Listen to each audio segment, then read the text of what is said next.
Okay, guys, so we are having some technical difficulties, which we do apologize about. And let's see. Welcome to the Soulful Pillow Talk. We have a wonderful guest that is on. And hello, ma'am. How are you? I'm doing well. How are you two doing? We're doing great. We just end up having technical difficulties ourselves, right when it was time to get on. So that's why you didn't see us. Oh no. No, you're good. Well, you looking cute tonight. What's up, girlie? Hey, do you notice the earrings? Oh, beautiful. Make them look Love the fabulous. dress. I wonder who made them. Hmm. Yours truly. So, before we get started, which we're kind of off again because we kind of started a little late, and I didn't do all the introduction, but it's Oh, yeah, yeah. I'm fine. Oh no, no, no, we cool, we cool. I why? Can you hear us? Yes, I can hear you. Am I good on your end? Yes, yes. Okay, you got your mic over there. I don't. Lord. Can you hear me now? Oh, okay. Cost probably cost my mic. Is she low? You know, you kind of soft voice though. I can talk loud if I need to. You can hear her pretty good. One more time. Can you hear her pretty good? Yeah, I can hear you really good, Laron. Oh.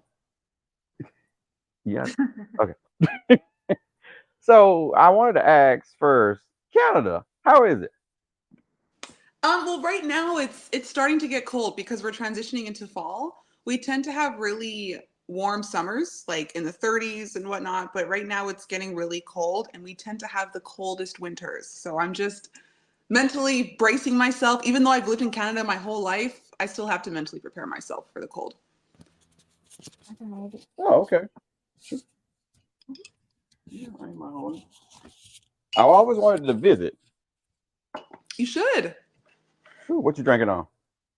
I'm having water with collagen in it. So what is that? I know what collagen is, but like, is it powder or Yeah, it's it powder. has a flavor to it? Yeah, so I have the strawberry banana one. I don't like the flavorless one. I need to have flavor. Ah, okay. I used to take pills, but I haven't taken them in a while. Um, but I would like to give you a chance to introduce yourself to our audience, if you don't mind. Okay, so hello everyone. My name is Camille. I am based in Canada and I am a content creator as well as an entrepreneur. And basically, how do I describe it? I got my start really from TikTok.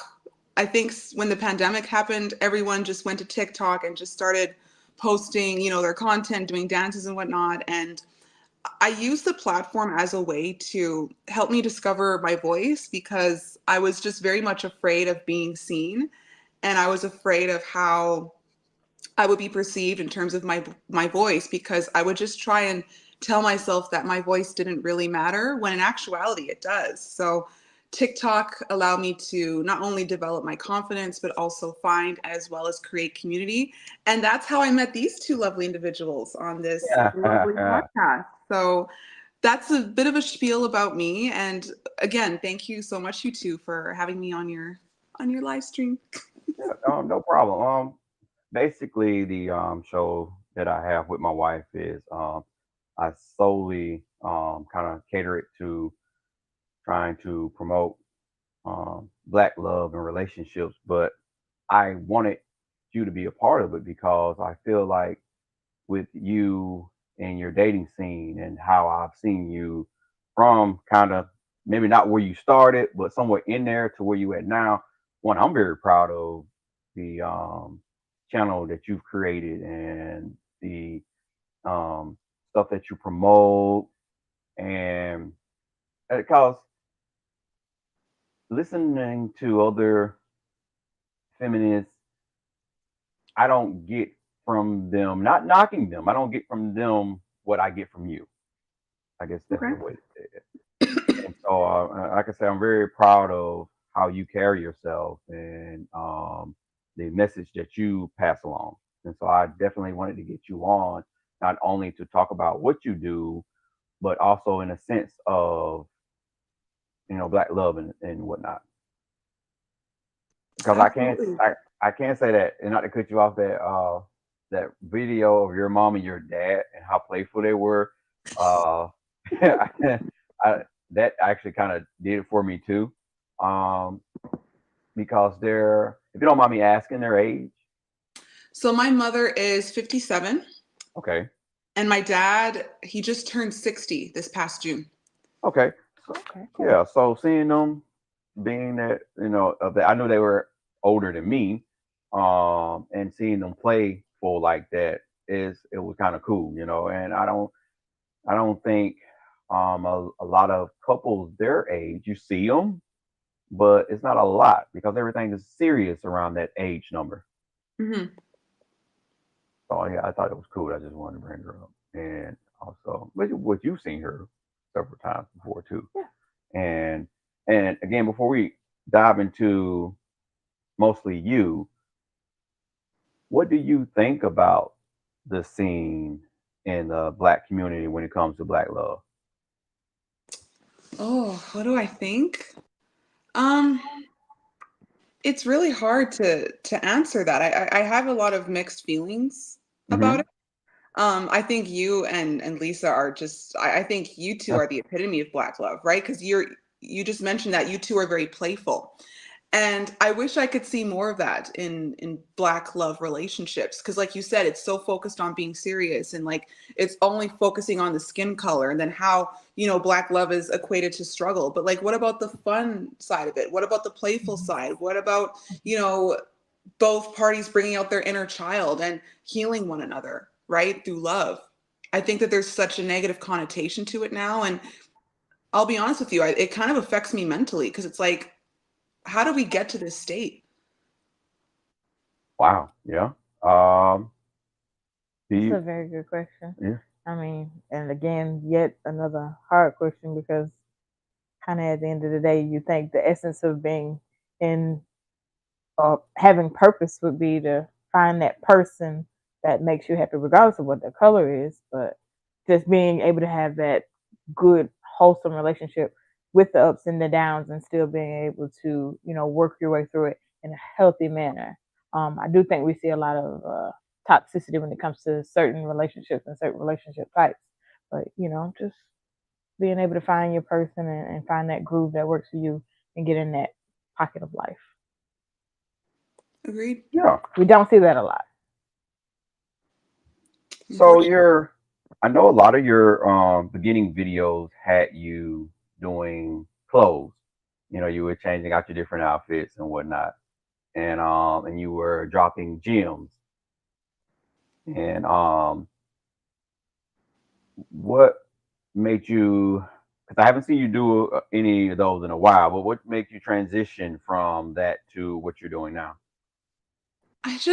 Again, I wanted to use my voice. And I think at that time, I had this fear of talking on camera. Okay. And the thing about fear is that if something scares you, you should probably do it, right? Okay. Mm. Mm-hmm. So I was like, oh, I'm so scared of talking on camera. Cause again, like I would just condition my mind to believe that, oh, Camille, if you talk, you're gonna be so cringe. People are gonna perceive this kind of image of you. But then I just kind of went past that and said, screw it. I have a lot of wisdom, I have a lot of knowledge, and I've worked very hard to become confident and secure in myself. And I think that I should be allowed to let that part of me shine. And so once I started talking, Not talking, but talking. once I started talking, that's when people started to really pay attention and be like, okay, wait a minute. I really resonate with what she's saying because I'm also going through this.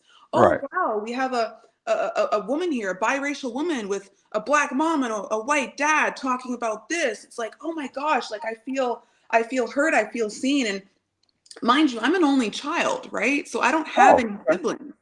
So in a way, subconsciously, I get to be the big sister that I wanted to be for myself to my community. Ah. Huh. I didn't think to look at it in that sense. That is an actual cool view how you explain that being, big sister to, and that's almost like being part of that community. You are giving, you're providing a community with yourself to other people that just may need your voice. Exactly. Okay, let's see. So, and you just mentioned biracial. With your feminist journey, do you get any slack with that? Do I get any slack for being biracial? Yeah, and talking on and speaking on. What do you mean by slack? Do you mean negative Yeah, feedback? yeah, negative feedback. I'm going to be honest with you, I haven't, because having a Black mom, right? I understand fully that I do hold privilege, right? I'm light skinned, right? So I'm in closer proximity to whiteness. So I think having that Black mom allowed me to be more connected to my Blackness. And also, whenever I do talk about racism and feminism and all that stuff, right? What I like to do is I like to issue a quick PSA or acknowledgement that, look, I understand that I'm biracial and I fully understand and acknowledge that I do have privilege in terms of how I'm treated in society. So just know that I have empathy and I'm willing to hold space for you. And I'm willing to acknowledge that about myself first before I get into what I'm saying, if that makes sense.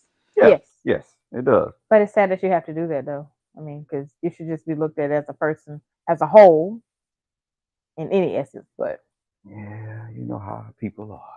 And see, like Ron said, that's how people are, right? People will just automatically assume, well, you shouldn't be speaking on this. You're biracial. You're Yeah, the preference, right? Or whatever the terminology is that people use these days. But it's like I think it's just it's okay to communicate and establish that.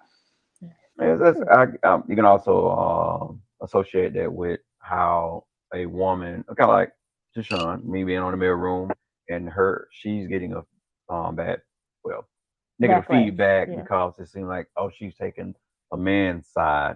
Mhm. Or there's a woman on Facebook that I sometimes watch. I mean, a man that's on Facebook that I sometimes watch where he's doing what Tashawn's doing, Hmm. but in the sense of with women, and then the men, oh man, you the bro code type bull crap, you know. Yeah. But I mean, at the end of the day, she does it because women are automatically opinionated people. We're gonna naturally kind of find a way to speak up for ourselves, regardless. But in Yeah. that perspective, if a woman is on the front side saying, "Hey, look, we need to listen to these guys," I think she opens the door for you all to say, "Hey, this is a safe space to go ahead and just let out what I truly feel, regardless of whether it's a man in the forefront or a woman in the forefront." I mean, I think it should be okay for men to Yeah. speak up as a whole. Hmm. Yeah. For Absolutely. anybody to speak up as a whole, whether you're man, woman. So, Miss Camille, first question: Ugh. You can pull out the tough stuff now. what does feminism mean to you personally, and how has it influenced your life?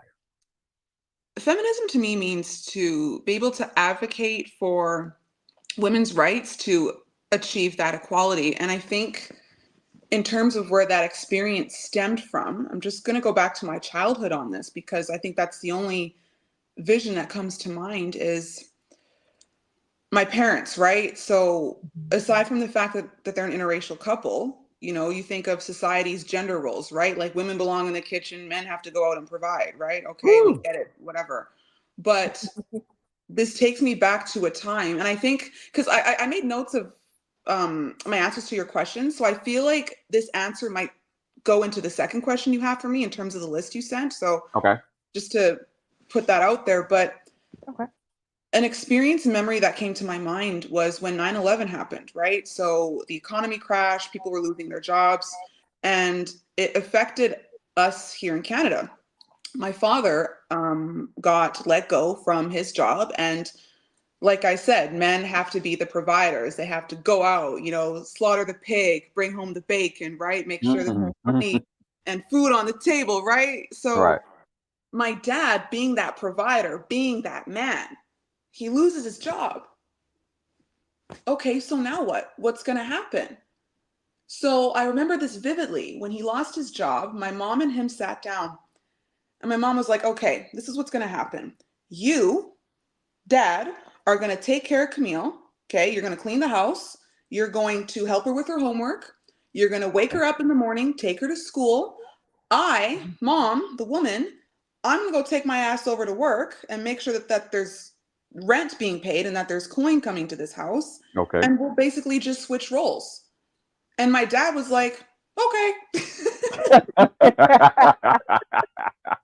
He was like, okay, all right, you want to go get the coin? That's fine. So I remember as a child, he cooked, he cleaned, he bought a cookbook. And I remember every day when my mom came home at 5 o'clock from a long days of work, there would always be a lit meal on the table. And he made sure that happened every single day until, he was able to come up again. Right. So just kind of watching that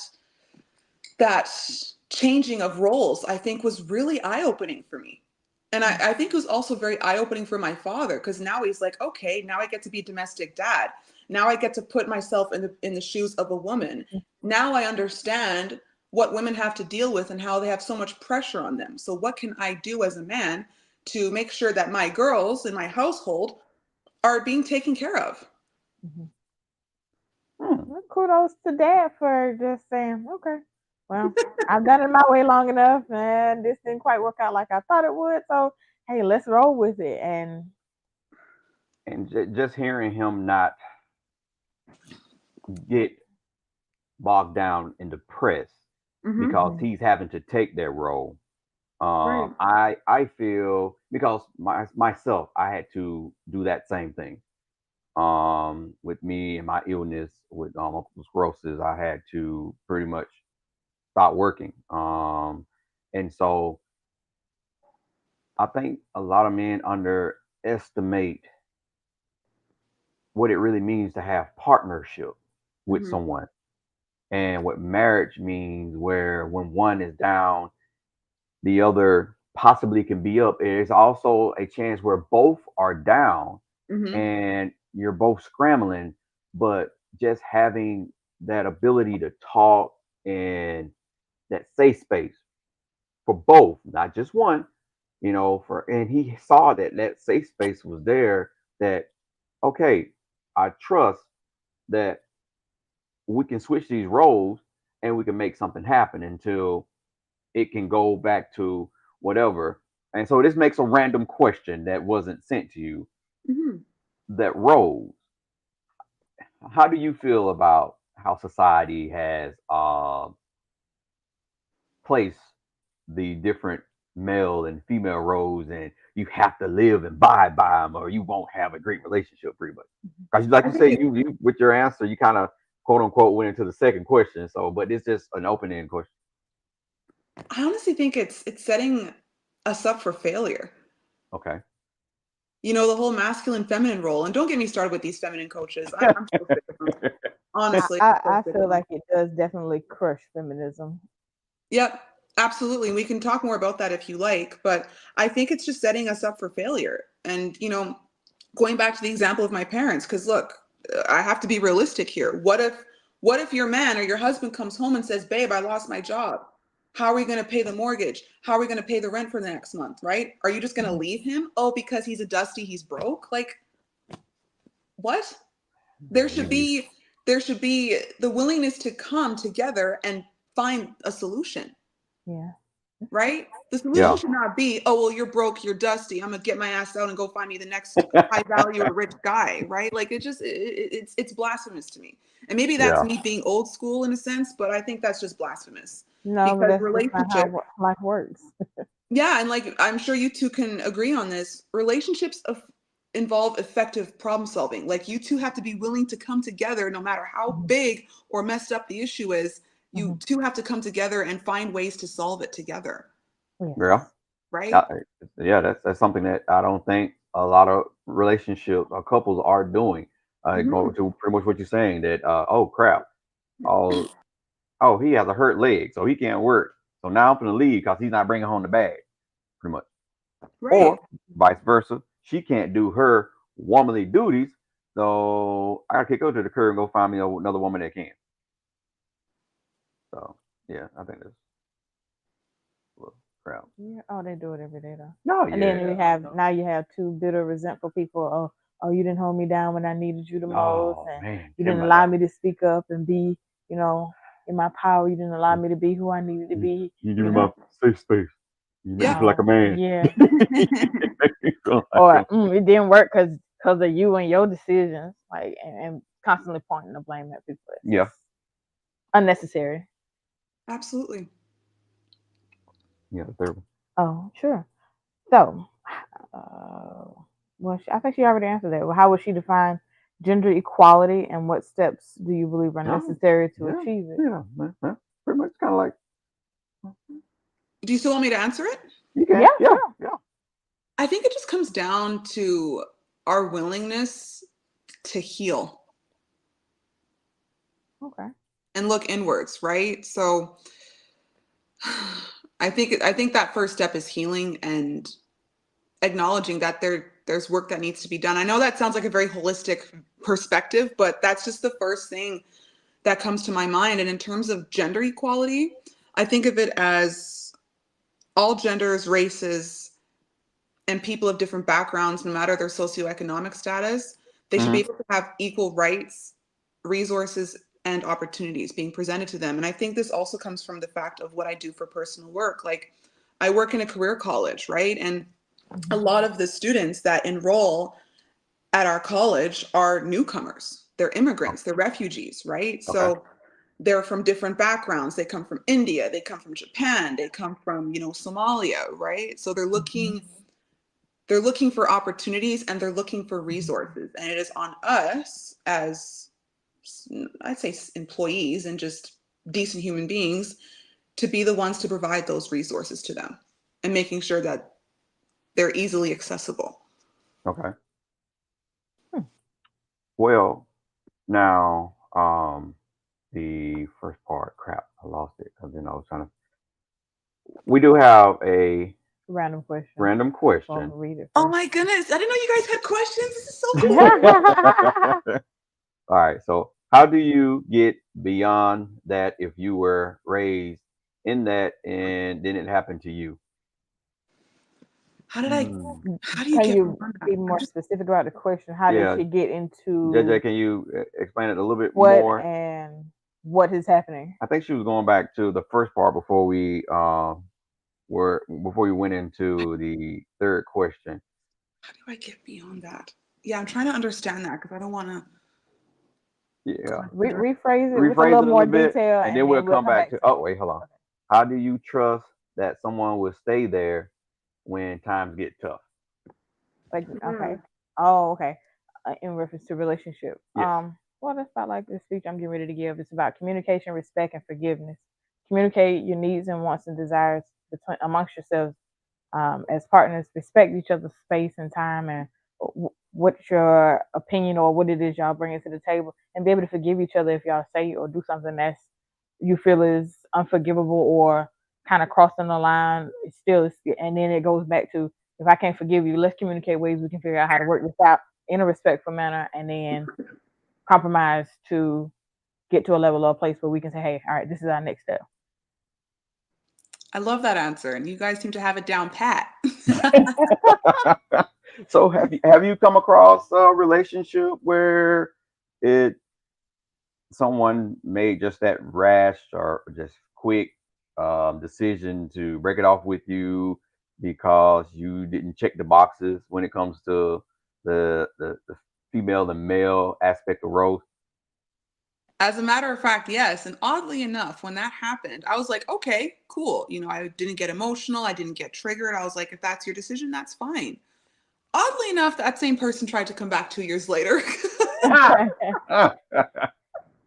They had And I some went, time to nope. think, okay, maybe we can grow from this a little bit. Let's Yeah. try it again. Or they just saw where I made a valid mistake and yeah, I should have maybe listened. Hmm. And Yeah. she's And, pretty rude. the thing with that too is that people grow and evolve, right? I think I've Right. done a lot of growing and I still have a long way to go, of course. But I think when in situations like that, when the person breaks it off and then they see, oh, this person did a whole U-turn and a 360. Let me see if I can creep my ass back in. It's like, well, you can't do that. Yeah. You Not can't without spin the block. expecting that the other person has made some changes and healing and decided that, I don't think we can push past it, or we could push past it, but I'm definitely just in a different space now. Thank Right. you. And also, if you weren't there for me at my lowest and at my worst, why do you deserve me at my best? Right. What Mm, song is that that you listen to and they talk about that? mm. It's a lot What's it? of them. Seeing me at my dang. It might be one of my affirmation songs. No, when we No, first met, it was a song. She's a female artist, and she talking is about seeing me at my lowest, or seeing me naked, or seeing me. oh, it might be Kilani. Kilani naked. I think that's it. Yeah, yeah, yeah. Okay. Cause yeah. I need somebody who loves me naked. Yes, Someone yes, who yes. That never looks song. for love but knows how to take it. Yes, yeah, that song. Okay. Now I can remember what I was going to ask. The healing part. Mm-hmm. Why, especially in our community, why do you think it is hard for us, and maybe not just male and female, but in a female aspect? Why is it so hard for us to heal from devastated relationships that men have put you guys in? If you can access it, even if it's just in your aspect or your possible assumption. The first word that comes to mind is living in a scarcity mindset. Okay. Or you think that, like, oh, I'll never get better, or I'll never get what I truly deserve and desire. And then you sit in that scarcity, right? And then the thing about scarcity is that it links to stagnancy. Nothing moves, nothing flows from scarcity. And I think that could be a factor, especially in the community. Mhm. I don't know if you and Lisa want to provide more emphasis on that, or maybe what your views are on that as well. So you're Run the question back. I was like, oh, really? You put me on the spot like that? I can't remember what I Oh, sorry. asked. No, the healing aspect of coming out of a bad relationship. Mhm. Why is it so hard for especially in the Black community, Mhm. a female to heal? Because we here recently we're Mm, counseling and talking or coaching mm, because we're not experts. But mm. we're coaching a couple of people, and so far it's just been females. But It's, I would say,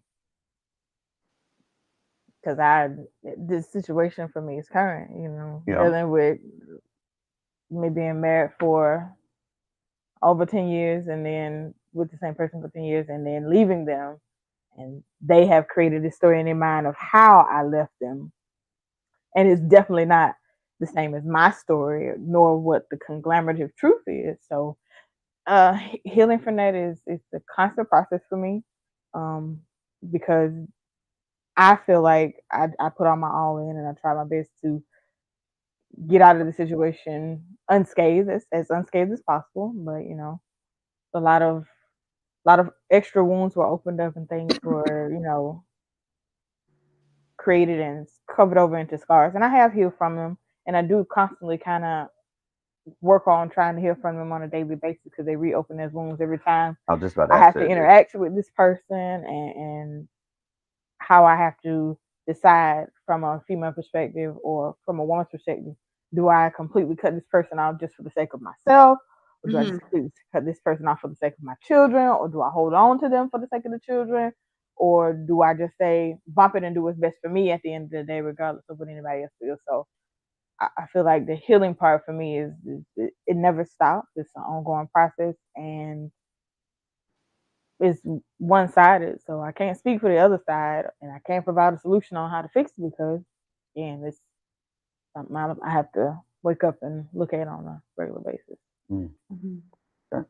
Well, yeah, you kind of extended it too, because I was gonna ask, do you think that you go through it still, regardless of Mm-hmm. Yep, so do. is it a constant thing? Mm-hmm.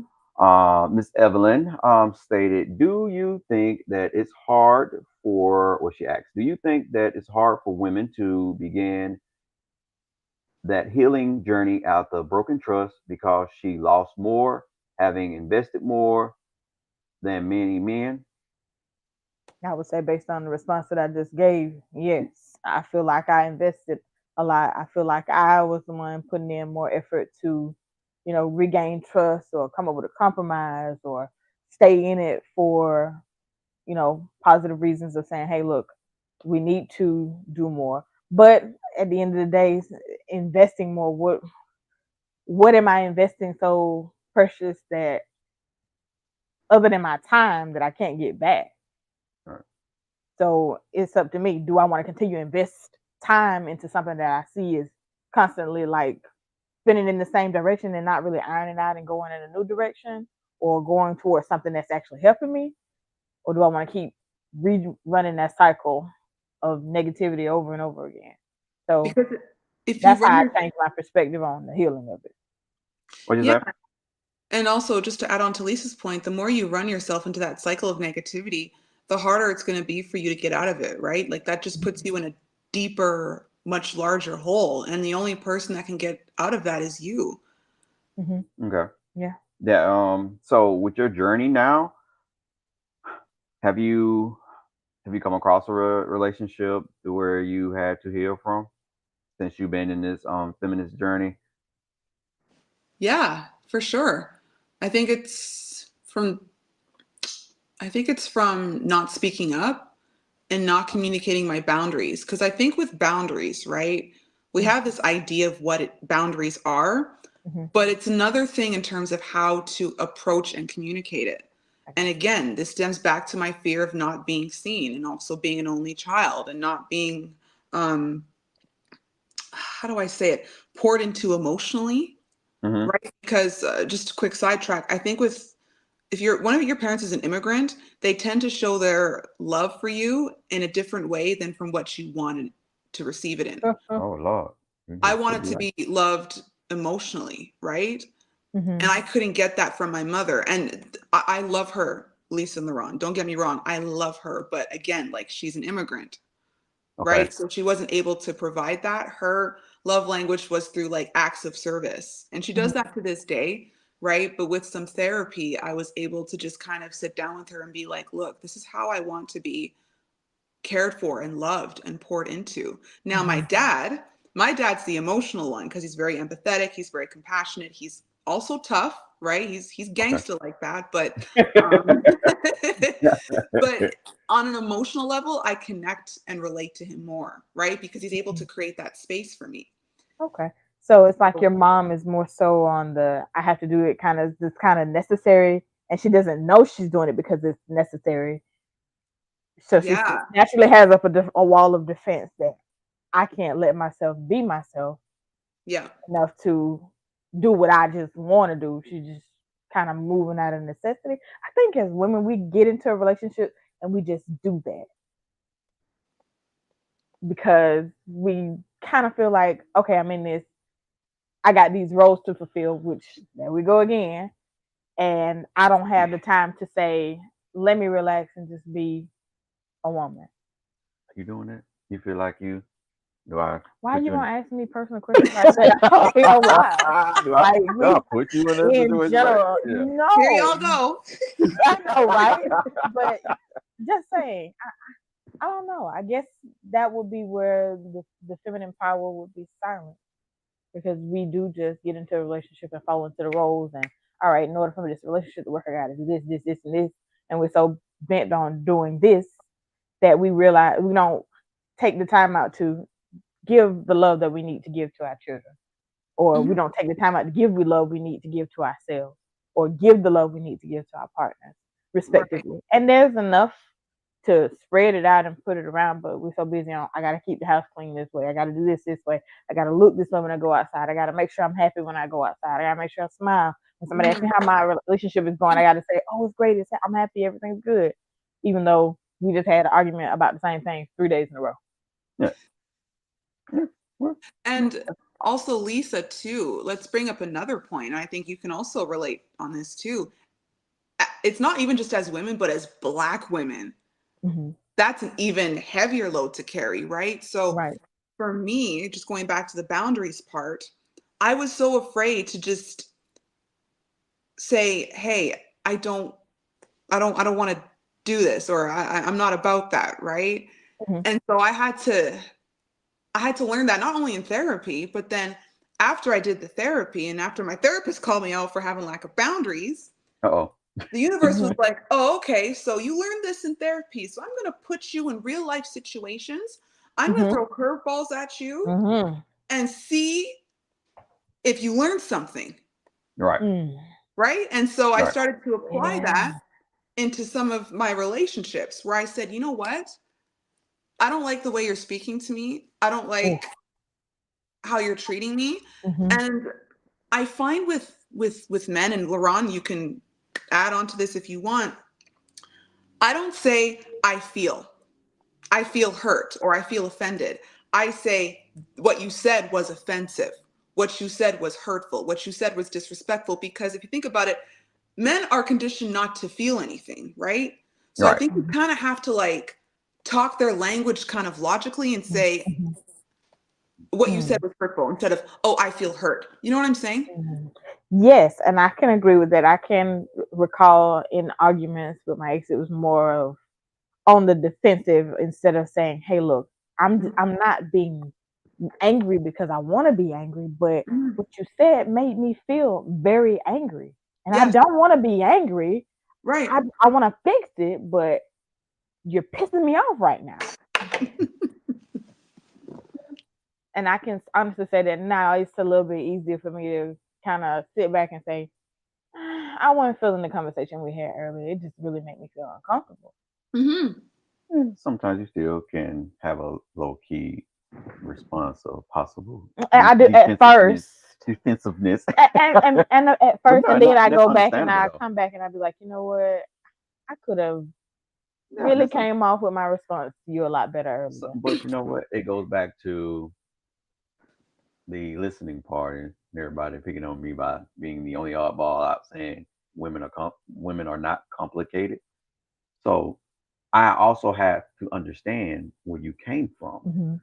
to see that okay, so she's responding off of familiarity, Mm-hmm. so I can't get too bent out of shape Mm-hmm. unless I realize that you're deliberately just doing it. Then that's when we have a problem. But But you're even pretty though cool about it at first. because He'll definitely be like, okay, I don't like the way you said that. Mm. yeah, Are you mad at me? Are you mad at the situation? Or yeah, because do I we gotta need to find out fix first. something? Because then I don't want to sit and put my foot in my mouth if I'm like, and then you be like, well, I ain't mean it. So again, I Thank you for paying attention. I appreciate that. but it, we make it complicated. Yeah. And I can chime in because, on the other hand, Camille, my mom was the emotional, and my dad was and still is the brick wall up, no showing, no emotion. I see some things in me of my dad, but I am mostly my mom, and so weirdly to say, I can understand y'all more than I can understand these falsified alpha males running around here with their privacies in their hand, talking about they this and that. Oh. Um, because I didn't have boundaries. Um, I'm the emotional male, and so not only that, on top of that, I'm an empath, so that's even worse. Um, it's just I don't know. I could see and feel and understand that how tough, because my mom had it tough. Mhm. How females and how women in general are being traumatized by men, and we act like we don't recognize that we have daughters, and it starts there more than anything. And not only does it start with our daughters, it starts with their mom, because before we get daughters, their moms first, you know, and if we're treating, and I guess that's how I am with her kids, and I try to explain to her, I treat your mom the way that I treat her is because y'all are two girls that are going to grow up to be women, and I don't know how your dad is treating other women, but in this house, I want you to be comfortable enough to when you get old enough, you can recognize what love is. Mm-hmm. Exactly. So And he does that from a male perspective, and I've been working on doing that from the female perspective of making sure they know how to put that self love first. Mm-hmm. Um, and I make sure that I teach them not to do the things that mommy did. Don't make the mistakes mommy made, and not take time to love yourself before you go jumping into a relationship and trying to love somebody else. we have a question for Camille. So yes, I Ooh. think the question on the screen, as well as question number 5, Kind of coincide kind with of this. coincide with each other. So Dr. you can Whitney, read, stop you looking at can my kind of emails. read the You're looking at my question on emails. there, and then I think you've already gotten a response to question number 5. So you can kind of segue it together or take as much time as you need to kind of get yourself through it. Do you see the question? Yes, I can see it. Stigmas towards mental health. I'm trying to think. Stigmas towards mental health as a biracial person. I think again, it just stems from watching my mom do everything. And I'm not talking in the sense of her relationship. I'm talking in the sense of like outside of her relationship with my father, particularly in the workplace, right? Where she had to carry so much, and also her being the eldest sibling Mm-hmm. in her family, right? So just watching her carry that burden. And sometimes I just want to tell her, like, Mom, stop. Like, you're carrying too much. You're doing way too much. Lighten the load, let it go. Dad's here. He can help you. You have Right. people that are here for you. You can always lean on me. But I think watching her be so quote unquote strong, it kind of rubbed off on me in a bit, where it's like now I have to feel I have to be the strong woman myself, Mm-hmm. right? Be that people pleaser, be that one that has to carry the load, right? Laron, you said you're an empath. And I think as people who are empathetic, people tend to dump their traumas, Yeah. their problems, and their pain onto you.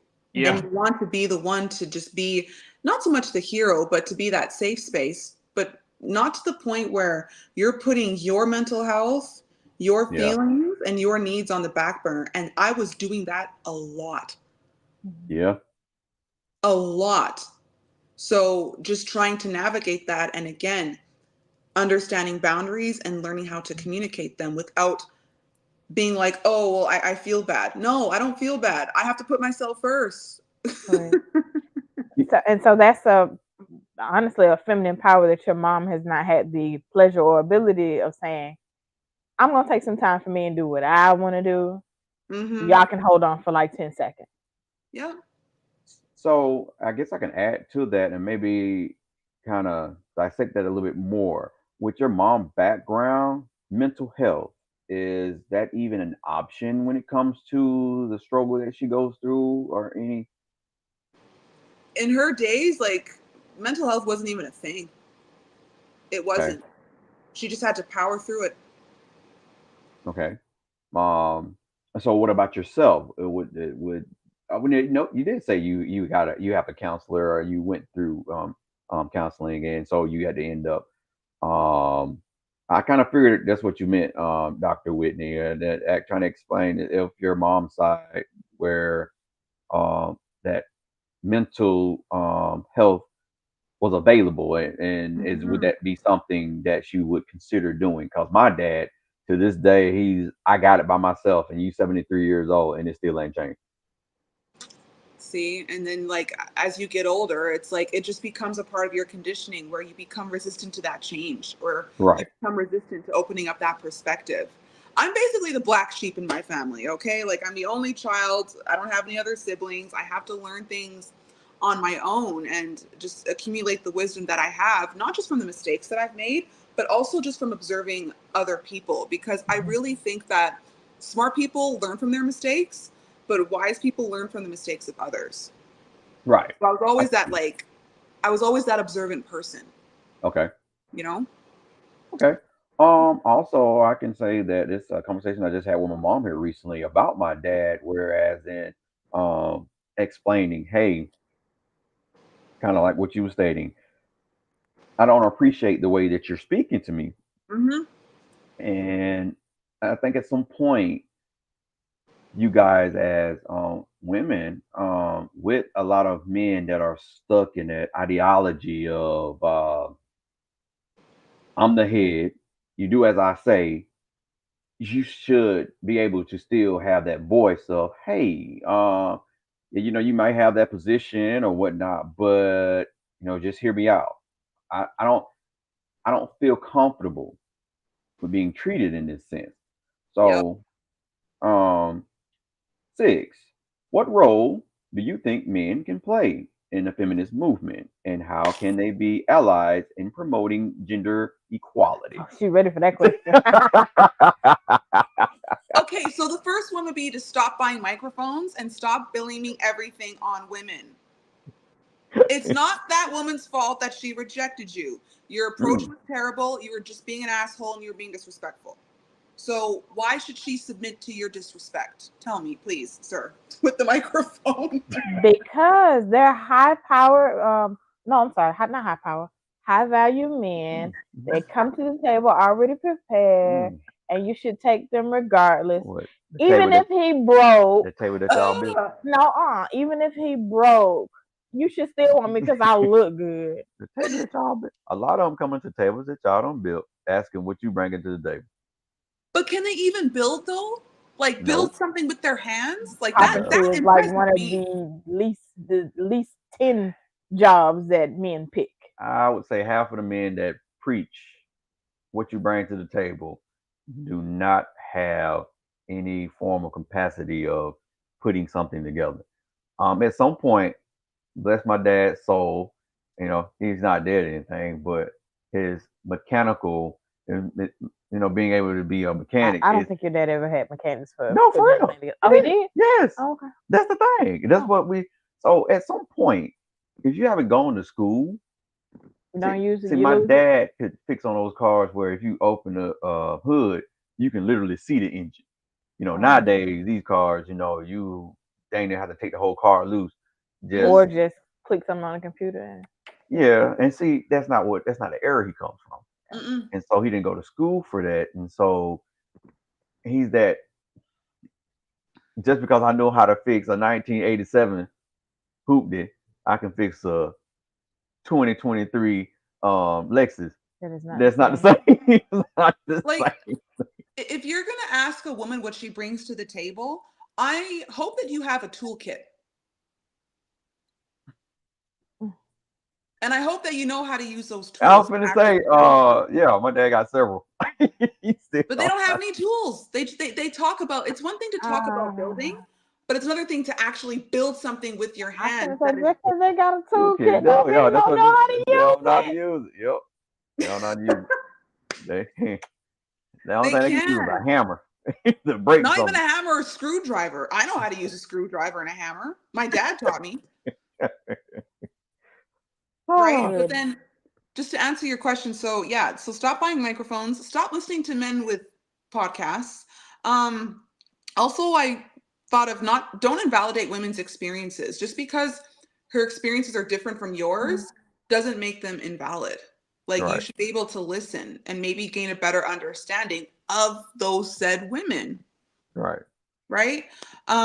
Also read a bell hooks book. Mm, There's a particular one actually that I read a couple years ago by bell hooks. It's called The Will to Change on Men and Masculinity. So it talks about how men tapping into their emotions is fundamentally beneficial for them. And it'll also help deprogram themselves from basically the patriarchy. Because if you think about it, patriarchy not only affects women, it also affects men, right? right, So it looks at how men can show love to themselves, how men can speak life into themselves and speak life and love into other men. And then there's also another book called Way of the Superior Man by, what's that guy's name? David Dida.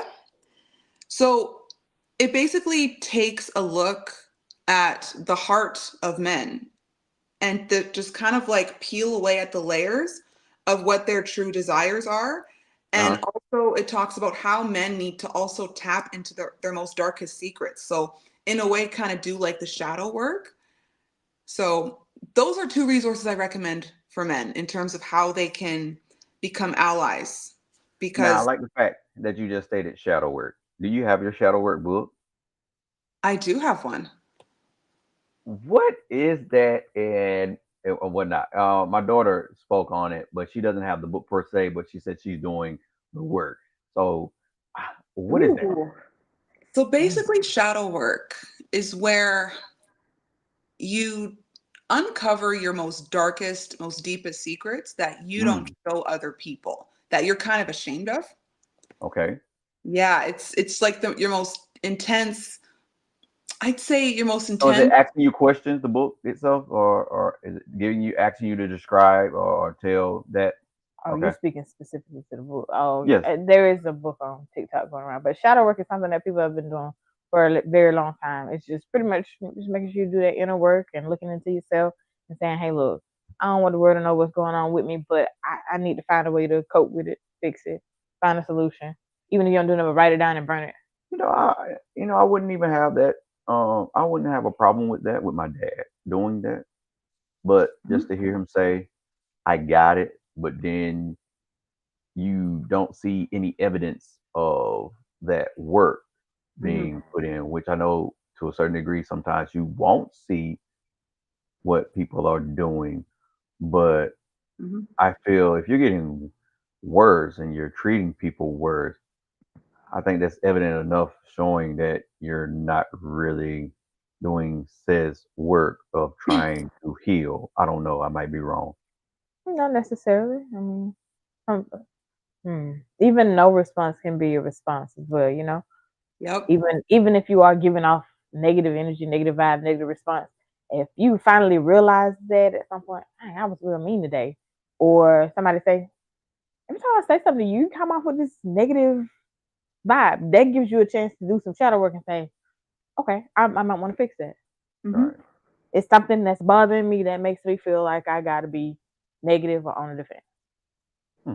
Yeah, and also it talks a lot about what triggers you, right? And so whatever is triggering you in that moment, that's trying to teach you something. So why Okay. not go deep and understand where that trigger is stemming from? Because it's everything's all interconnected in terms of our triggers. Okay. So I guess to open up to broaden that trauma with a person, do you personally feel, and let's say with you, and now if you know that you're suffering from a deep dark trauma, maybe you don't want to tell a possible friend or even with your counselor that you're talking to, but do you think at some point that's something that you may need to visit instead of just saying, I'm just going to move past it? Absolutely. I will always make a visit. I don't care if I got to stay a few nights just to learn it. I will definitely make the visit. Like I'm not afraid. I'm not afraid to go within. And I think that's why people always call me intimidating. And it's like I'm not though. I just like to go deep. I don't do Right, surface level stuff, right? right. I'm not perfect. There's nothing wrong Perfection with is talking about it. Yeah. Perfection's overrated. Why would you want to be perfect? Again, I think perfection is like linked to scarcity. It's like it's almost like you're afraid of yourself almost if you're perfect. If you're trying to be perfect, right. Okay. So, how do you respond to criticism or misconceptions surrounding feminism? And what strategies do you use to engage in um, productive conversations about it? I learned to just keep my emotions outside. Okay. That's number one. Number two, I listen. Even if I don't agree with what you're saying to me, I'm willing to hear you out. As long as you're willing to hear me out and we can have what's the word? A mature conversation about it, right? Right. But yeah, listening and just leaving my emotions out of it. Being able to just kind of, what's the word? Compartmentalize and not get my feelings involved. Okay. And Dr. Whitney, you're correct. Actually, and well, in your book with titles, Dr. Whitney, it's you when She me and gonna you get you talk for to keep calling her doctor. that's my Dr. Whitney. So it is what it is. She just gonna go ahead and get the title, even though we talk about having titles can be crazy. You know what I'm saying? Because again, she hasn't, as the world would say, graduated from any form of doc. Hold on, Dr. Whitney. That's a question I haven't asked. I'm sorry, Miss Camille. I You was saying finna say she hadn't she's graduated. mastered the art of Yeah, communication she's without mastered. So mastering it at school. she's a doctor in communication. So she's my doctor. See, she's smiling. See, she know what I mean. But I do think, also, in her book, she talks about titles and how we always, and I don't like titles neither. I think, I do think, not taking anything away from feminism or feminine, masculine, or anything like that. But I do feel, especially when it comes to men, when we focus on those forms of titles, we are looking at the focus in a control aspect versus equality. Mm-hmm. You know, me telling you that my masculine roles are more important than feminine roles. Mm-hmm. That's how I feel, man, when it comes to these titles and having to have, you have to describe it to, you have to put a word to what you are doing. Why? Why And, can't I just be great? and also on top of that, I made a video on TikTok about this recently. Men and women have both masculine and feminine in them. Yes. So why are y'all choosing one thing over the other? Like, I get it. Women Mm. are naturally feminine. We're nurturing, we're compassionate, we love to receive, we love to give love, right? No. We also have some masculine parts of ourselves too. Like, for example, like let's say in the workplace, if we're not being paid equally, if we're not being treated fairly, we have to kind of get assertive. Yes. Right. Right? We have to stand our ground. We have to take charge, right? Quick example I'll give you here with my mother. She worked her way up in the insurance department to the Okay. point where she became the director of strategic planning. Oh wow. Oh wow. That's a Yeah, big title. huge title. So she's in a director's role. So people have to come report to her, right? So you got this 6'1" black woman, right? Her Oh power wow, she's suit, off. walking around the office. She's driving an Audi. Okay, I got another story about that too, because when she told me this shit, I couldn't believe it. But the people that had to report to her were white people. So Okay. look at the power dynamic there. Do you think Wow. that she got respected and treated well, even in her high director position? Nope. No. Of course not. I would hear about it every day when she would come home from work. They sound all the more intimidated, and all she really wants to do is just do her job. Exactly. And then She one just wants day, to help them. I'll tell you another story. So her and my dad, right? They're both very successful in their careers at this point. My dad works in oil and gas. My mom's a director. They're like, you know what? We need a new car. So they go car shopping. And then one day I come home from school and there's a black Audi A6 on my parents' driveway. And I'm like, oh, is this like a rental? Like, y'all want to tell me something? Like, what is this? And dad's like, oh, this is your mom and I's car, but mom's gonna use it for work. And I was like, okay, mom, she's stunned. She had like the push to start button, like this Okay. interior was tan, like All heated right. seats. Like, oh, it was Like so nice. total false move. So smooth, right? And then so one day she drove the Audi to work and she was in a meeting And I guess they were in like the top level, right? So you could see out in the parking lot. Uh-huh. So she's in the meeting waiting for it to start. And one of her male coworkers is looking out the window and he's like, "Hey, whose Audi A6 is that in the parking lot? That's very nice." Ooh. And then everyone's like looking out the window like, "Oh, that's a nice car. Who does that belong to?" You know, they start gossiping and whatnot. And my mom is like she's very humble. She's not flashy. Gotcha. She doesn't like to be like, "Look at me." Like she's just very much like low key. So it got uncomfortable to the point where she had to say, "Okay, look, you guys, it's mine. Can we start the meeting now, please?" And everyone in the office is like, "You? Dang. That's your Audi?" Like it's almost like their internalized racism and misogyny was like it was speaking, but it wasn't saying anything. Like just the room went silent. And after the meeting, one of her male coworkers went into her boss's office and said, "I want a raise. Whatever Oh she's making, crap. I want to make that money." Wow. So she couldn't make that, well, not even knowing what she's making. I'm gonna say they are some lucky whats, because at this point she has every right to tell them, roll over, kiss my black what, Period. Wow. Period. and sit down and listen to what I have to say. Because what car I drive does not matter.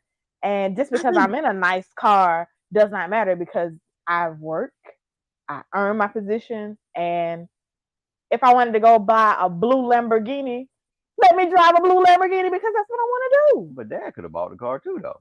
But now, no, I'm going to tell you now, that was a slap in the face for her, because if her husband would have pulled up in that car at his job, they would not have given him that same response. No. Wait, Lisa, can I tell you another example of that? Because I like how you dove into that.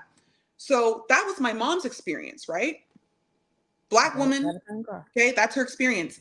My dad, his company car stopped working, and he was with his male coworker in the car. So he was like, "You know what? Let's just take a taxi back to my house and we'll get my car," which was the Audi. Okay. So his coworker standing on the driveway waiting for my dad to back out of the garage. My dad gets into the Audi, backs out of it. My dad's male coworker sees the Audi and he's like, "Oh shit, that's a nice car. Is that an A6? Did you buy that?" So you kind of see like the dynamic where it's like, if my mother was backing out and that man saw it, he'd be like, "Oh, is that your husband's car? Oh, did your husband buy that for you?" No, her and my dad bought that together with their own money. And I guess that's why I was saying that the fact that I guess it was kind of still going into what you guys were stating, because I do feel like that's a bunch of crap, that even if your dad had bought it for her, it was still going to be a problem because it's her car. Right. And people not knowing allegedly what you're making and her being in that house, I'm going they to were going to still do guarantee that you, regardless. and I can speak from personal experience, if she would have walked on that car lot and saw that car and said, "I want that one," they wouldn't have sold it to her. If Camille or I would have walked onto a car lot by ourselves and said, "I want that one," we got the money, cash down payment, regardless of what we had on, they would have talked outside of that. "Oh, that's a man's vehicle. That's too rich for you. You don't." Yeah. Oh, you can't afford the maintenance on it. But oddly enough, Lisa, my dad went with her to the Audi dealership and he did most of the talking because he knew the sales guy's gonna try and upsell my mom. And say, "Oh no, you can't afford that. No, you got a white guy here who's her husband is like, well, we want the black A6 with the rims on it. So and that's sad though. And it should have, but it's sad because she should have been able to be comfortable enough for her husband to say, "Hey, babe, here's the money. Go pick out whatever car you want on the lot." Right. Or if they've already looked at it and said, "Hey, well, they have this one stock here. You go. You got the money. You go pick it out. You do the paperwork. And if you need me for anything on the back end, I got you." Okay. So this is a relationship show. What impact does that do to a relationship with partners and stuff? You did that make your mom feel small at all, or her going in with him and having him speak up in that sense? I don't think think it made her feel small. She just wanted to get a nice car. It's like, now I'm making the money that I'm making. I'm in this great position. Like, I think I deserve to kind of spoil myself. And Right. also, my husband's in a great position too. So this is going to be for the both of us. I don't think she felt small. She felt small and attacked when her white coworkers were trying to put her on the spot, saying, "Oh, whose car is that?" Right? Okay. And then her male coworkers like, "Well, whatever she's getting in a salary, I want you to double that, or I want as much as what she's making, because how dare this black woman have this nice car and be in this position? How dare she?" So, and it's still, I guess now it's funny now that you're saying this about your mom. And And then again, not only that, she's black, she's tall. yeah, That's extra intimidation. and obviously she's smart. Yep. You know, grew up in And that sense. Lisa, you would love my mom. I'll tell you that right now. You would love her. I guess, you know, to hear you talk about the not the boundary, but the wall and where she comes from and whatnot. I still, now I'm going back to the video and seeing how much fun that they were having in the video. So they do is do she seem to be in what people consider her, what is it, being her, You can say it. I'm trying to say, what He is it? can't pronounce words well, so he Yeah, gotta make sure me you say and it my word correctly. pronunciation is not great. Just say it and I'll help you. Her being in her feminine. Now, is she able to tap into that around Probably him? now more than she has before. Oh, Ron, yes. He brings out the absolute best in her. She's always Okay. giddy. Okay. Like you saw in the video. My dad's very He he's very probably. extroverted. He's How very did he like, respond to her situation with the work with the car thing when she told her? he's like, fuck those people. Okay. He said, you should have been loud about it. Right. Yeah. Okay. I can see that. That's pretty cute and shit. She probably was like, that's I cool, don't know what you're talking about. I don't have to do all that. Yeah. Yeah. Well, she found a person. So, and that's, how long have they been married? Ooh, over 30 years. Wow. Okay. Cool. So, oh well, practically, most likely that's pretty much all your life as well, My because you're the whole only life. child. Like my mother was 24 when I was born. So Okay. they go way Okay. back. They were youngins when they had me. Ah, Indeed. all right. So, can you discuss any specific initiatives or projects you are involved in that aim to empower women and promote gender equality? Oh, I love that question. So yes, actually. So um I'm also a content creator, right? So I've done a lot of collaborations in my community with Black owned businesses that are owned by Okay. women. I recently did a collab actually with one of my friends who is an Indigenous woman. She Okay. opened up her own brow studio. So she does like eyebrow shaping and she does like the tattooing of it. And so I think just being active in the community and just working with BIPOC women in the community is something that gives me great joy, and it allows me to learn from those women, right? Like, what trials and tribulations did they have to undergo to get to the point that they're at in terms of their success? And I'm very captivated by those stories, and it brings me it brings me a lot of joy being able to collaborate with those people, because it just keeps us interconnected as a community, and we're able to support each other authentically and organically. So lots of collabs. I did one actually with a non-for-profit organization called Black Entrepreneurs Business in Canada. So Uh-huh. basically, they're out in Vancouver, BC, Canada. And if you are a Black entrepreneur looking for funding to jumpstart your business, they'll actually help you with that. Like, they'll give you funding for getting your business off the ground. So they wanted someone to kind of be the spokesperson for that, and I'm like, yes, I'll do it. So Good deal. is that in that specific area or just in general I'd say just with in general, and then also with funding? my mother's an entrepreneur as well, right? So just being connected with her and learning from her in terms of her Okay. business, right? Awesome. So, Ooh, and last but not least. Oh, no, it's true. Oh, it's two more? Yeah.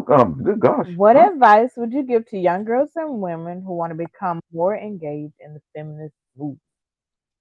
How can I help you? Okay. Uplift, support, and show love to other women. Mm. Don't be intimidated by them. If anything, these women are going through the same thing that you've gone through. Y'all just don't even know it yet. The same trials and tribulations that you've undergone as a woman, she's probably gone through it too. So why are you hating on her? Oh, because she's more successful than you? You should be inspired by that. So cultivate your relationships with women and don't center yourselves around the male gaze, okay? Don't do that. There's more value, there's more community, there's more support when you are around other women. And I think since learning more about my femininity and becoming more in tune with myself, it's allowed me to foster and maintain those relationships with women. And I get more love from women than I do from the dudes. I'm just saying, okay? And I love it. Okay. Oh, and what I like how you delivered that answer, because a lot of people that I see, not to call anybody out, there's one this particular woman that's kind of famous on Instagram, but Oh,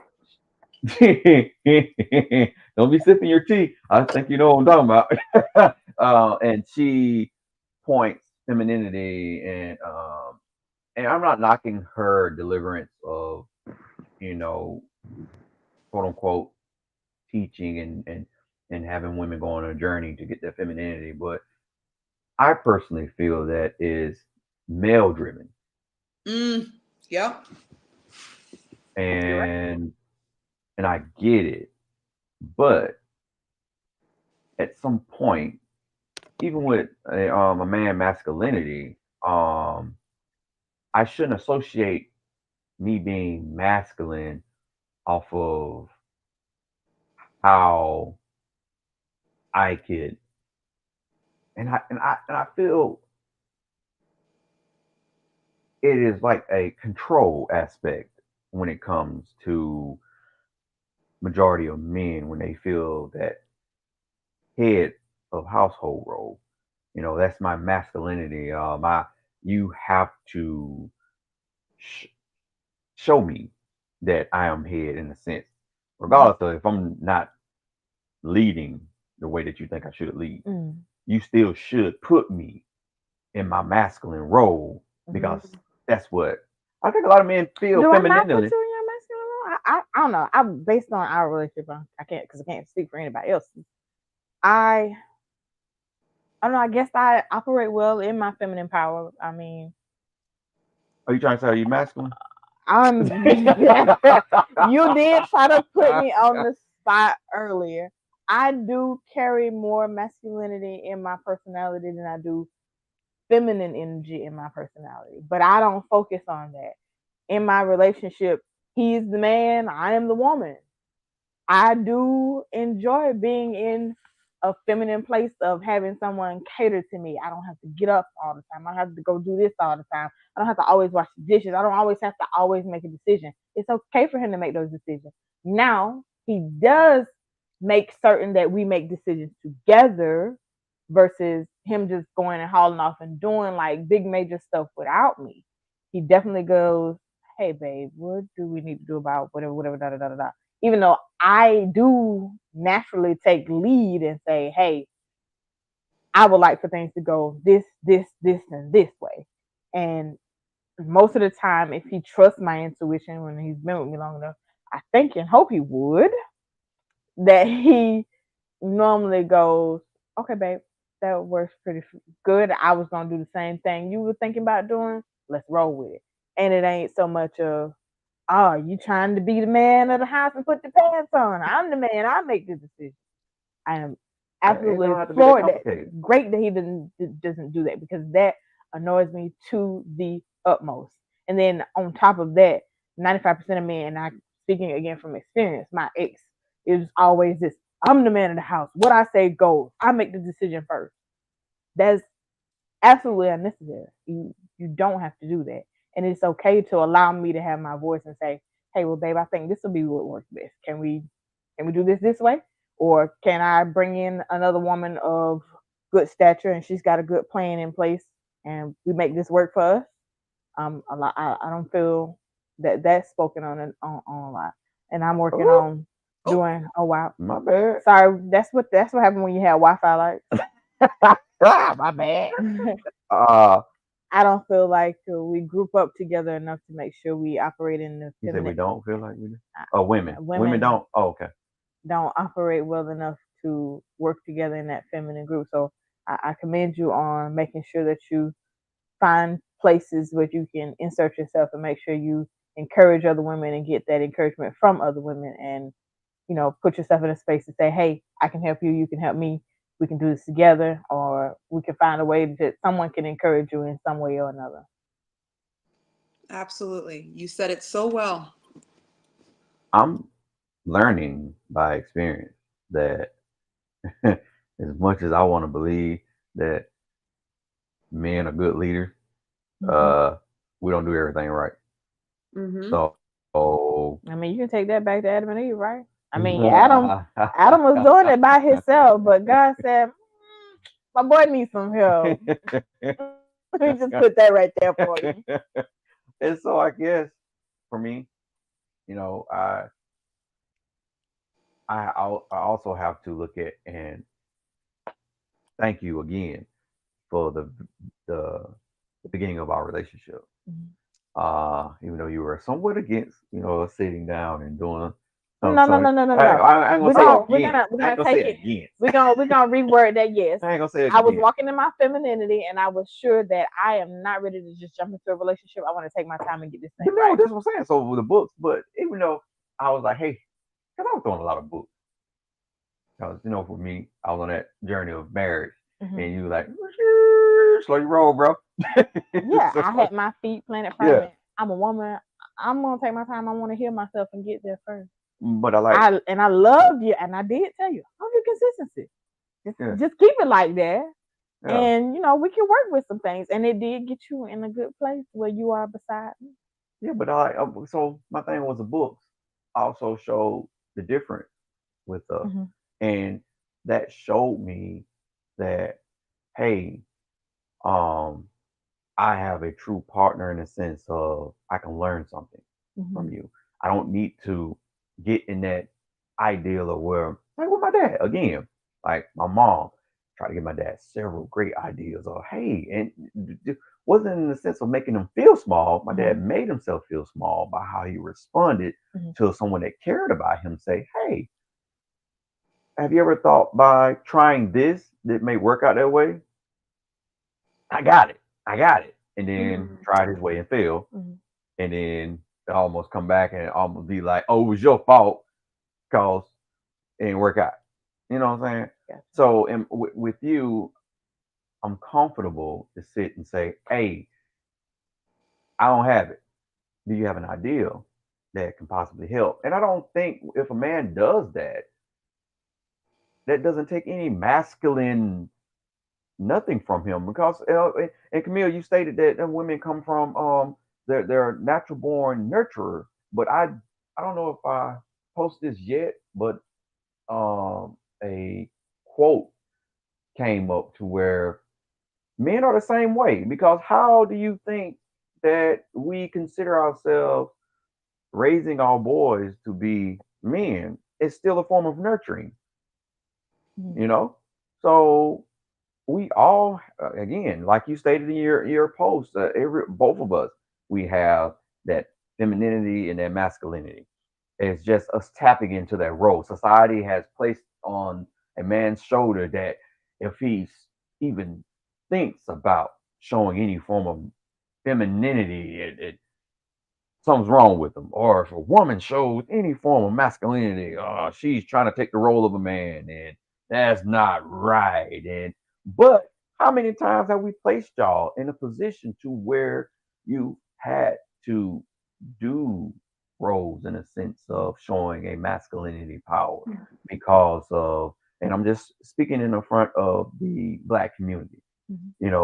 how we pump you up Hmm. Mm-hmm. with such fluids and have you all fat and rounded in the belly section. You and can then just say how we impregnate you and and then leave then you to leave you. handle the Yeah, and situation. then you have the situation. So you end up being that male and female figure. And it's not something that I think we're cutting back on. My opinion is it's getting worse, Hmm. you know. Yeah, I agree. Yes. I'm So, sorry. oh My no, bad. you're Yeah. fine. Yeah, and the feminine and Feminine, masculine masculine energy energy are are definitely the new gender role oh yeah. language. Uh-huh. Um, and I do think it is fostered by men, which is why we are here having this conversation about Yeah. it's okay to walk in femininity. It's okay to be your own woman. It's okay to be empowered by other women and What Dr. Evans said. be of good stature. Hey. So, last and final question, and we'll get to that coming in a Mhm. second. In your vision for the future, what are your hopes and aspirations for gender equality? And how do you plan to contribute to that vision? I think I plan to Or how do you contribute. plan to continue to work towards that vision? To again keep tapping into both my feminine side and my masculine side, and not just pick one over the other, and just also continuing to be a voice Mhm. not only for myself but also for my community, so that it will inspire and empower other women to do the same, you know. I was going to bring up another point as you two were talking about the masculine and feminine. I think where men tend to get it wrong is where they think that, well, oh, if I embrace my feminine side, that's going to make me less of a man. It actually doesn't. It's going to help you understand the woman more, and it's also going to help you create a space of empathy and compassion, not only for her but also for yourself. I can second that. I do feel like that tapping into that, or me being pretty much raised by my mom, has allowed me to I can't say my previous relationship before my marriage, uh even though quote unquote I was still kind of the same person, and I could what's the word I'm looking for, possibly understand women a little bit in a sense. Um, but I think I do more now because I went through those relationships. But I enjoy being able to dab in what people consider the male feminine aspect of myself, and then come back and also jump into what society considers to be a male aspect, masculinity and whatnot, because that helps me love her Yeah. how she should be loved, you know, and or be available for her. Because if I'm hard and always on the chest out movement, if she comes to me hurt and broken, I'm not going to be able to sympathize with her, Hmm. you know? So I get that. It'll also create a space for you to love yourself too. Yeah. Mhm. Yeah. Yeah. You're right about that. So any men that are listening or that may see this later on, there's no such thing as being a wimp when it comes to tapping into your feelings or making yourself vulnerable, especially to your partner. We bitch and moan about having her create a safe space. What about creating a safe space for yourself? Hmm. At some point, that has to be established first before I can even tell her what a safe space for me is. And I think that also goes with I know this is off subject of femininity and whatnot, but um, I can't expect I can't expect her to know that I'm going to love her correctly if she's not explained how she wants to be loved. I think a Mm. lot of people tend That to, speaks directly to femininity because that allows me the opportunity to be able to communicate what it is I need from you, and in order for you to be able to provide that for me. yeah, but there's this thing going around, and a lot of women say, "I don't tell a person about you or about your past and all this, and don't give that man um uh Don't tell all your business at once. So you, oh, okay, I get what don't you're saying. give him the Don't ammunition to sit, cause and don't tell him. Don't tell someone all your deepest darkest secrets because it can backfire on you, or yeah, you people use it Yep. negatively towards you. But if that would become a matter of discernment for me at that for a person at this point, if you are paying attention to yourself, you're sure of myself, and I'm walking in my femininity. I have my energy balanced. I know who I am. I know where I'm walking into, what I want to do, where I'm going, and I say I want to put my trust in you. I put my trust in you with hopes that your intentions are good. right, Hmm. And if you allow it to backfire on me and you take that and use it against me, then shame on you because I know who I am. I know what I've been through and I'm walking in my femininity. Now, yes, I am going to be probably pissed. My feelings are going to be hurt right. because I trusted you and you betrayed me. So I think that insight is you're allowing the person you're with to be in their femininity, to be that vulnerable person, to be able to express those feelings of pain and hurt and whatever else, and what brings them joy and understanding their past and how they came to be where they are. Because honestly, we can't decide whether we're feminine or masculine or in femininity or masculinity without looking in the past and saying, hey, this is what brought me to where I am. This is what is helping me give birth to what needs to be given birth to in order for me to be the person that I am today. Right. You're so cute and sexy when you talk Love it, Lisa. like that. Thank you. So, Miss Camille, that ends our questionnaire of the night. Oh, where can they find you I was on just gonna social say, look at you. Get media? out of my head, girl. Get out of my head. I can say most of our people are on YouTube, so I we're gonna do go to have I do YouTube. have your information that you have provided me in the description, but for those that are Listening not, live yeah, and they're haven't looked listening at it. live and haven't looked at it, let us know where we can find you at. Yes, so you can find me on Instagram and TikTok at Camille A. McLean. It's Camille because that's my middle name. It's on Willie, and then McLean Maclean. Okay. And do you have any big things coming up here in the next couple of weeks or before the year's out? Well, I started my own business. Okay, what you Okay. started? So I started my own company back in July. So I'm looking to start a social media consulting agency. Beautiful. Now, what Yeah. does that consist of? So it'll consist of content creation. Like I want to start small. Okay. So it'll just be social media consulting, content creation, and creating social media strategies. Um, being a creator who is of color, I find that a lot of us are kind of put on the back burner when it comes to securing brand deals and compensation. So I want to be that voice and that person who helps not only find creators of color, but also present them with the right opportunities and also ensure that they're getting compensated correctly. Okay. Oh, look at you, girl. You go ahead.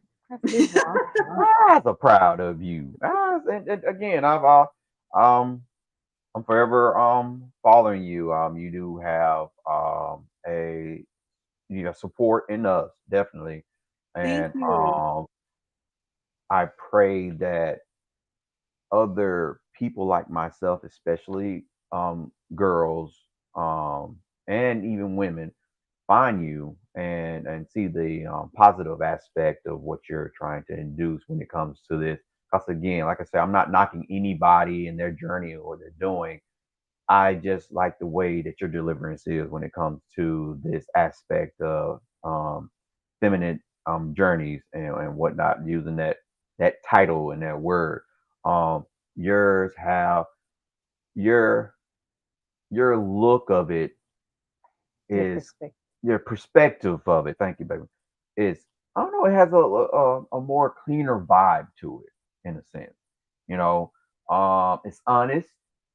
Um, I don't see it. I see it like focusing on you guys versus Jesus, like, see, tell us the They're game go. saying, take your Sounds butt like to me. bed. uh, but yeah, so I like the fact what you're doing, and I totally appreciate you coming up and you're allowing us to interview you and talk about that. Not only focusing on that, but also I'm entwining it with relationship talk. So again, I'm so privileged to have you on with us, and I can see you doing great things in the future. Thank you so much. And thank you and Lisa for having me on the show. I wanted to No wear problem. Lisa's earrings because they're Yeah, just so beautiful. And I'm like, I wonder thank if she's going you. to notice. I did notice. They're beautiful, beautiful. I really haven't been on my game as far as making any earrings or doing anything new because I'm in school. So I've been focusing on that.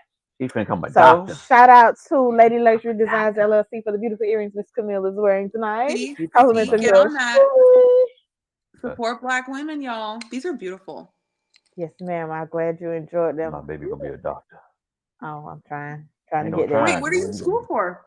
I'm going to school for nursing. My goal is to become a nurse practitioner, and I think I have been all the more encouraged to do obstetrics and gynecology or women's health, um, so that we can Go, have girl.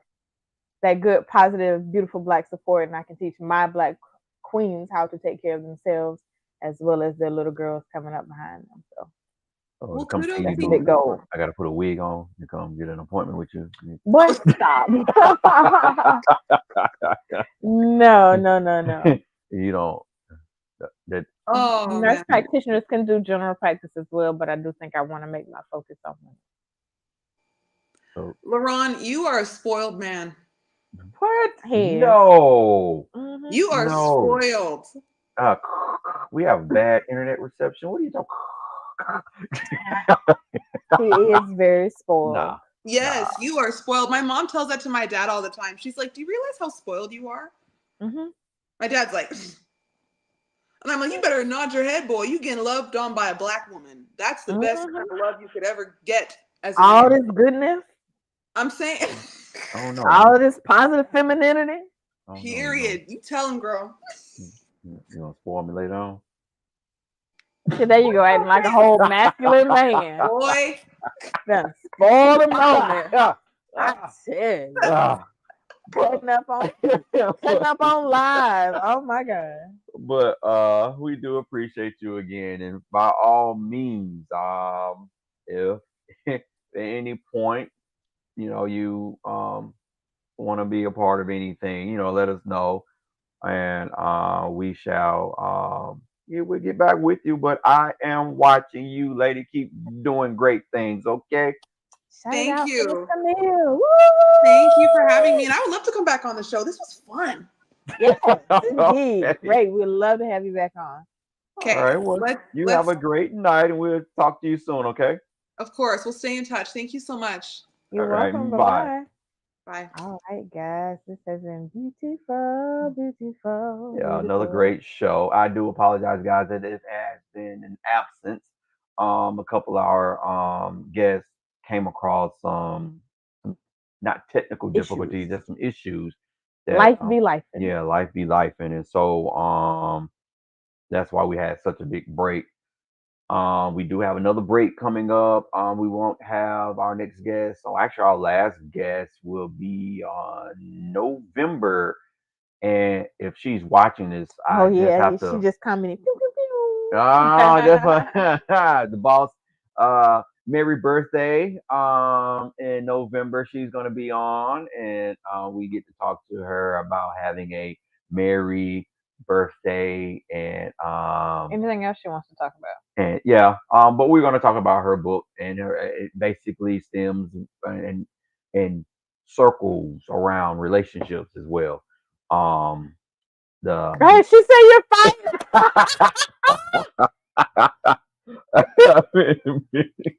but until then, guys, we totally appreciate you all. And if you have any, topics that you would like for us to talk about in the near future, on next shows or whatnot, by all means, Y'all DM know us. where to find Yeah, us. you know where to find us.